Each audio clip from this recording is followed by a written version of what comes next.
আর কত বছর ধরে তোর পেছনে পড়ে থাকতে হবে? গলার আওয়াজ পাওয়া যাচ্ছে না কেন? এই হতচ্ছাড়া, পড়ছি বাবা, মনে মনে পড়ছি। মনে মনে না পড়ে চেঁচিয়ে পড়, যাতে তোর পড়াশোনায় রাস্তার লোক বোঝে এই বছর অন্তত তুই পাস করবি। পাড়ায় তো আর কাউকে মুখ দেখাতে পারছি না। তোর পড়ার পেছনে যা খরচ করেছি, ওই টাকায় মুরগির পোল্ট্রি করলে একদিনে তারা ডজন ডজন ডিম পারতো, আর তুই একটা ডিগ্রি পারতে পারলি না। ডিম আর ডিগ্রি এক নয় বাবা, একটা পড়ার একটা পাড়ার আকারে তফাৎ আছে না। মোরককে বলছো ডিম পারতে, জয়কে বলছো ডিগ্রি পারতে। পড়তে দেবে? ডিস্টার্ব করো না তো। আউট। ও আউট হলো কি থাকলো, ওর বাবা বুঝবে। তুই তোর বাবার কথা ভাব। জানি না তো। খেলা তো সারাদিন চলবে, পরে দেখিস। নেক্সট জুসটা খেয়ে নিয়ে পড়তে বসে যা, পড়লেই পারবি। শোন না, কি পারবো? ডিগ্রি, যেটা ডগায় আটকে আছে।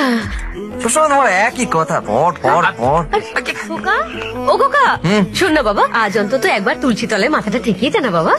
সেই 4 বছর ধরে একই কথা বলে যাচ্ছ। তুলসী তলায় মাথা ঠেকিয়ে কি হবে?